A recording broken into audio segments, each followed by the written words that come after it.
And welcome back. You're listening to Hysteria, the podcast for people who will always stand up for a Scorpio and or a Gemini. Today, joining us just in time for Scorpio season, we have your astrology bestie, astrologer and activist Chani Nicholas. She's the author of You Were Born for This, Astrology for Radical Self-Acceptance, and the creator of the Chani Astrology app, which I am an avid user of and I absolutely love. With the election fast approaching, we are excited to take a look at what's coming from a cosmic perspective. Chani, welcome back to Hysteria. Thank you so much for having me. It's so good to be back. I feel like your voice, because I listen to your pod every week, is like it's kind of weird to hear, but it's cool that I'm talking to you again. Welcome back for the third time. How's your Libra season going so far? It's been good. I mean, it's been a hard global Libra season. We had our last eclipse in Libra during it, so it's been a lot, but on a personal level, good. How's yours been? Pretty good. I cannot complain. But you mentioned eclipse season. Can you tell our listeners a little bit about what that means astrologically speaking? Yeah, so every 6 months we have usually 2 eclipses that happen, one on a new moon, that's a solar eclipse, and one on a full moon, that's a lunar eclipse. And they are times usually where some very important world events take place. And then on a personal level, wherever they fall in your chart speaks to something either speeding up or going through an important moment, or kind of like healing process that we might be going through in another area of our chart. Depends on what we call like node they're near, because it's where the eclipses happen, or these points in space called nodes. Anyways, without getting too in the weeds. Well, let's not get in the weeds. Let's talk about news events from this year. 2024 has been a really intense, wild year in the news. Yeah. How have you seen that reflected in the astrology of the months that have already passed? Well, we can look even just at the summer, and we had some really stunning astrological moments during the summer, during July and then August. So on July 15th, which was 2 days after the assassination attempt of Donald J. Trump, there was the planet Mars, that's a planet of aggression and sometimes violence, next to the planet Uranus, which is like surprise events. Mars is connected to, like attacks. And so these 2 planets coming together usually spells a moment of challenge or significance in terms of turbulent events happening. But those 2 planets just so happen to meet at Trump's midheaven, and the midheaven is the most public part of the chart. So if you're going to go and give, say, a speech in front of people, that would signify your midheaven, because it's the most prominent part of our chart. And so whatever we do out in public, you can, if there's something happening around the midheaven, that will give us a signal of the quality of those events. So that was a, unfortunate, kind of eerie configuration that happened in the sky in his chart along with that event. And then soon after, what we had was a full moon in Capricorn that was occurring exactly at the same point as Pluto. And so it was at the very, very end of Capricorn, this full moon. And because Pluto is a planet of endings and of something, coming into a place of like, I don't think that's going to go so much, or it's like drops into the underworld. We had Biden drop out within hours of that full moon. Again, that full moon's happening at the very end of a sign. So it's signaling an end of something. Capricorn is about tradition, about what's old, about something tired. Like, because it's happening at the end degrees of a sign, it's tired, it's like done. And so we had that also happen. And then concurrently, Mars, the planet of action and, aggression and all of that, moved into Gemini, which just so happens to be Kamala Harris's first house of self. And as soon as the full moon happened, Biden drops out, Mars moves into Gemini, into Kamala Harris's first house. And she is talking to everybody, Gemini. She is moving out into the world, Mars. She is like active. And just because that is a special signature in and of itself for all those things to happen and the planet to have just moved. But also Jupiter is sitting in Gemini, which is going to create a lot of enthusiasm or a lot of buzz. And that's also in her first house of self. So it was just a stunning series of events that happened in a very short amount of time that just so happened to align very specifically with Trump's chart and with Harris's. Mm-hmm. That's so interesting. Has there ever been a big event in the news that has aligned with astrology in a way that you've been like, all right, that's a little on the nose? Yeah, everything I just mentioned. Oh, I mean, has there ever been I remember earlier this year there was an accident with a bridge in Baltimore when something interesting was happening in Pisces. Do you find some things that are a little bit more literal and some things that are a little bit more like metaphorical when you're looking at the astrology? Yeah, everything I mentioned was very literal. Mm-hmm. And then the metaphoric stuff is like, it's less exciting if we're talking about world events, but there's a lot of those examples, especially like this year, having Mars and Jupiter enter and be in your first house and then be in Gemini, which is about the proliferation of a message. And Mars wants to do it quick and like speedily. And then to have memes everywhere about Kamala Harris within hours was like fascinating astrologically because it is about speedy and quick messaging, Mars in Gemini. Mm-hmm. So what does the astrology of the last months of 2024 tell us? Like, have you done any readings of major political figures? You mentioned Kamala's chart. Yes. You mentioned Donald Trump's chart. What are you seeing? So we have a podcast called Down to Astro, and the last couple episodes we've focused on the election and on Kamala and Trump's charts and what they're going through. So there's two things that are important to keep in mind. One is that Trump has his sun at, I think, 24 degrees of Gemini, and Kamala has her ascendant at about 20 degrees of Gemini. So they have a very similar setup. So that means what's good for one is also, unfortunately, good for the other. So what that is shaping up to be in this moment that I can see is that the race looks neck and neck, although a lot of people are predicting that she will win. But it's like the good influence of Jupiter through Gemini is connecting with both of them.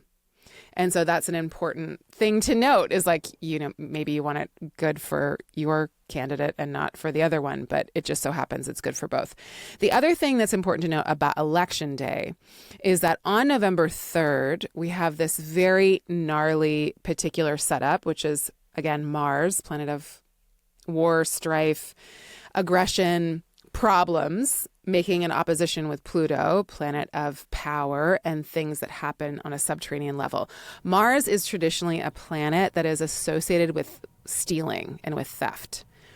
And with courage and valor and victory and all that kind of stuff. But it is right now, and as of November 3rd, in a very difficult, challenging sign. So the signature there is something sneaky going on under the surface that we should very much be prepared for and be wary of and be on the lookout for, because it's not something that ends that week. It's actually something that keeps happening, and there's a signature that is tied to that happens until the end of April.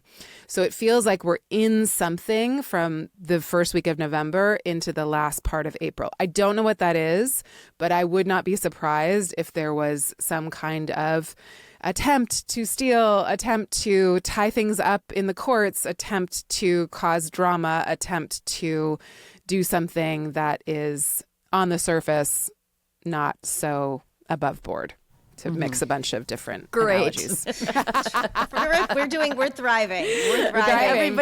Everything's great. Everything's great. But I think you like, that's obvious, right? Like this is obviously not going to be a simple, straightforward election. That plus Mercury is the planet of counting and accounting and tallying things up. Mercury, as of the election, will be in the challenging sign of Sagittarius, where it doesn't do specifics and calculating very well, and then it will go retrograde on November 25th. So it seems to be tying something up for a little while. So I just don't expect it to be simple. Chani, I am like one of the most amateurish when it comes to astrology. So did anything I say make sense? Of course it did. Okay, good. But I am not Erin level by any means. But I've heard and I've read that the 2020's disruptive astrology has nothing on 2025's astrology. What do you see? It's very different. 2020's astrology was very ominous and was very obviously about contraction. That's not the same with 2025. With 2025, there are so many changes. In 2025, we start a lot of new chapters. A lot of things shift. There's a lot of new beginnings. And some of them are going to be challenging, but what happened in 2020 is that everything grouped together in one sign. And that sign, Capricorn, was all about downsizing and contracting. And also, as a Saturn ruled sign, was very much about being quarantined, being, cut off, or again, having this like deep intimacy that was almost going to swallow us all together because it was too much. So that was one kind of very hefty signature. These new signatures that we're going into, they're all very different and they're all very unique. And so there's a lot of new things that are coming in 2025. It's a banner year for sure. And I'm hoping that the change that we see is not one that is authoritarian to a massive extent and one that does not introduce a new project connected to 2025 and one that is about a new way of being, a leader or being established as a country. But the thing about the election is that it's the very end of Pluto in Capricorn, and the United States has Pluto in Capricorn at the very end of Capricorn. And so the United States is finishing up its very last couple of days of its Pluto return, which takes 248 years to happen. So we're in a deep, deep, deep reckoning and unveiling of what this country is and the origins of it and why we're in this place. So it's like the horrors that we are exposed to and the ways that we feel like our systems are failing us is all about the very nature of how this country was established. And this is I think, the natural place that the establishment of this kind of country gets us if we never reckon with the past and the pain that is deeply embedded into the fabric of this country. So this is a moment of reckoning with all of the shadow material and all of the stuff that's under the surface at large. And the election's all part of that. I was actually thinking about that concept of like unearthing and finishing up something from the underworld. And I was thinking about the two campaign slogans, like "We're not going back" versus "Make America Great Again." And it's really funny because it feels like that tension is present in what you're describing. Yeah, that's such a good point. Pretty on the nose. Okay, so Chani, let's talk about your podcast and your app. Yeah. One thing I really like about both is that you offer people encouragement and affirmation. You don't say like, "Don't leave the house today." You just kind of present it like, "Hey, it's going to be stormy today if you leave the house, so bring an umbrella." Like it's a little bit more like a weather forecast than a set of instructions. Yeah. How can someone who is like new to following astrology or kind of like Alyssa, an amateur, use astrological reflection to manage things like stress and anxiety while moving toward this election? I think that's just like, how do we all do that? Well, I mean, this isn't astrology necessarily, but on the app, we do have a whole meditation section. So this is our offering to folks to try to help manage stress and anxiety. But also, astrology reminds us that we're in cycles, and cycles have a beginning, middle, and end. And so we're never in something forever. And everything always changes. And it's up to us to meet that change with our best. Like whatever our best is on that day, if we meet the changing or the shifting or the new beginning kind of moment, then we are part of the world that we want to create. Like, what is it that we can do here and now to be part of a creative process? Because we're really good about tearing things down and saying that's wrong and I want to bring that person down or blaming other people. It's an easy thing for humans to do. But what is going to help us and fill us with hope and possibility is to actually meet a moment and say, well, what can I create out of this? Or how can I show up for it to be part of a creative process? Yes, this might have to go. What could help me get to that place? And then what could we recreate afterwards? That's always my orientation to looking at the astrological cycles. Okay, we're here again. We were here in 2017, or we were here last year, but how have you changed? What have you learned? What can you bring to the party now? And Chani, you mentioned the last time you were on that you use astrology to help guide when you release things from, in the Chani app and when you So what are some really nice days in the upcoming months for putting something new out there in the world? What's some really cute astrology, as you would say? So the next really good date that happens is actually December 19th. It doesn't mean that nothing good doesn't happen until then, but that is one of the moments of the year that is really nice. It's a Venus trine Jupiter, which is a really sweet way to end the year. And it's right before the solstice. The solstice is on the 21st. And that is a marker of an energetic shift that we go through. The things that happen before then that are helpful is actually on the 3rd of November, on the day where the really difficult astrology happens of Mars opposing Pluto. There's also a Venus opposing Jupiter. And that is helpful to kind of lift spirits, even though it feels like this is kind of an ominous moment. It does seem to rally people, and it does seem to rally people's desire to connect and desire to kind of come together. And there is actually a signature of some kind of social good or social cohesion to that moment, even though we know the stakes are really high and it does feel like a hefty kind of situation that we're working with. Amazing. Chani Nicholas, thank you so much for joining us Thank you. For the 3rd year in a row. We would love to have you back again. And thank you for your app and for the Chani podcast that you do every week. I really, really love it. And welcome back. You're listening to Hysteria, the podcast that is ready to conclude that love is not blind. I think we've got enough information. I think we do. It's not. Many seasons, but specifically this one. No, it's not. The men are bad. The men are bad. And remember the one who I thought was good and you're like, he's bad? Yep, he's bad. I got to that episode. Yep. And I'm sorry I spoiled that for you. I was like, it's okay. Oh. Listen, we're living through a tender time right now and I don't need surprises. That's true. All right. Now it's time to get to Sani Petty. Alyssa, do you want to kick us off? Erin, I'm not going to lie. Political punditry is more than I can take right now. I know what I need to know.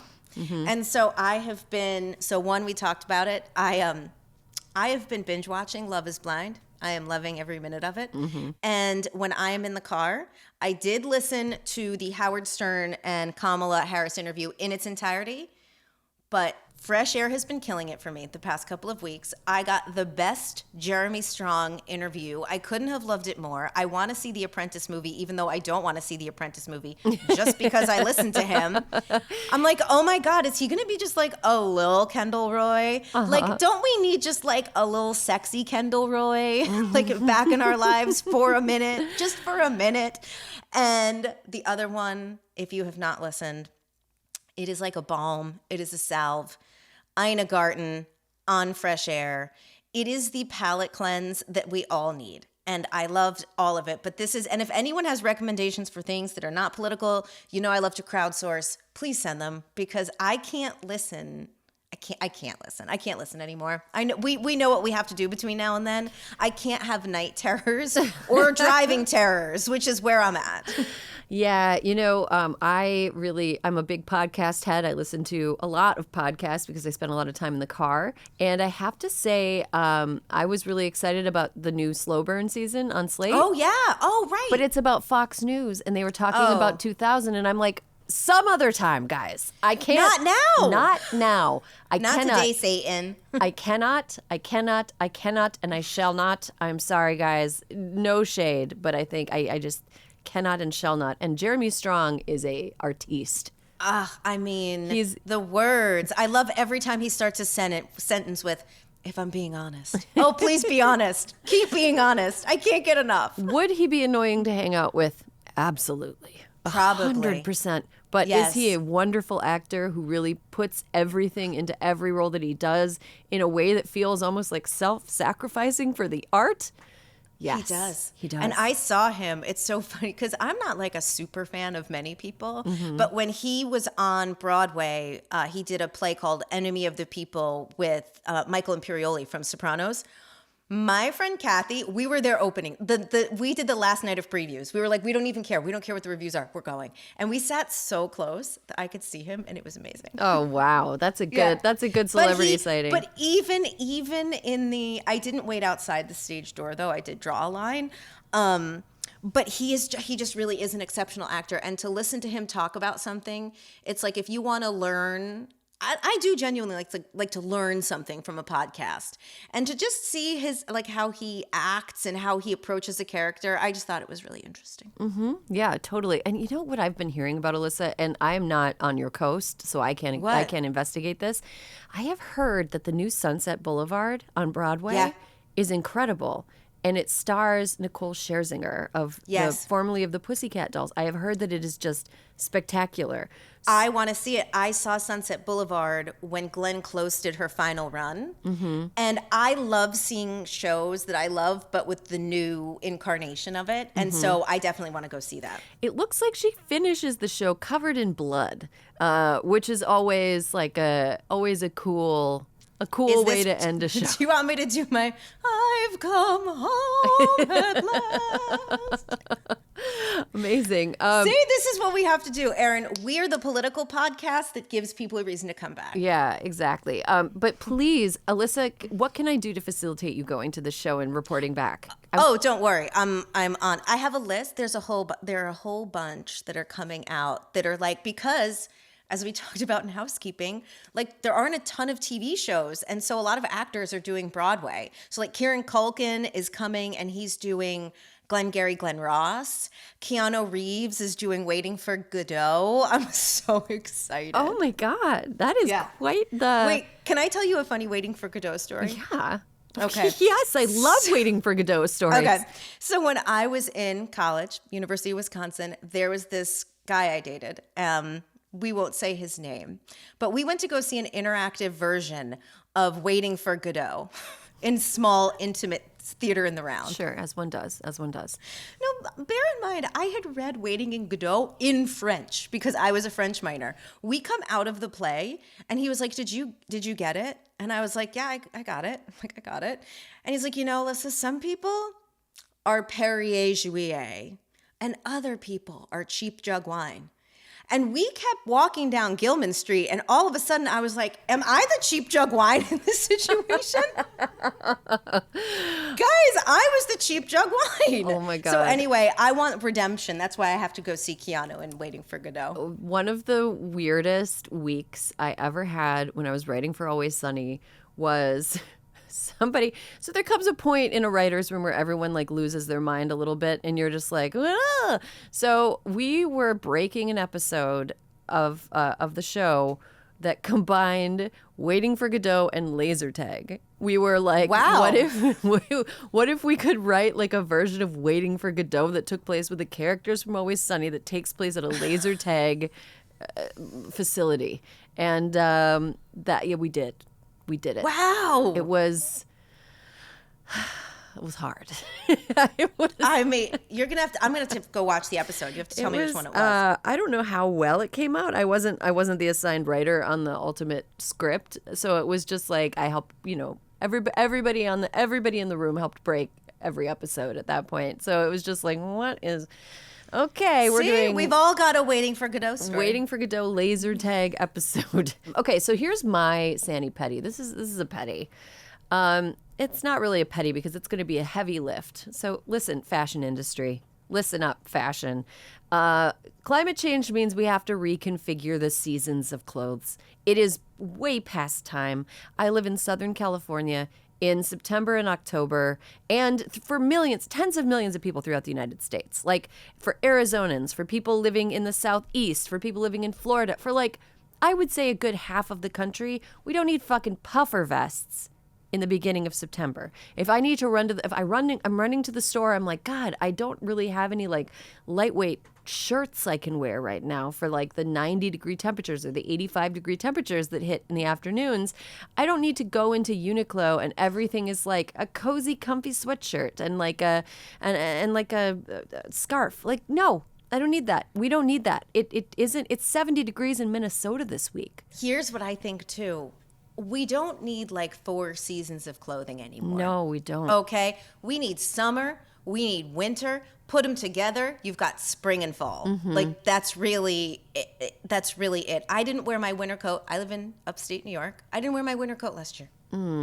Yeah, and it's such a shame because coats were the entire thing that made me feel moderately fashionable back when I lived in colder climates. I was like, I just throw a like long coat on and be like, I am the shit, even if I was wearing pajamas underneath it. And now it's like, what, I have to like match separates? This is terrible. It's terrible. It's terrible. But climate change means that we're going to have more extreme weather, so we're never going to be able to put away any season of clothing like I used to do.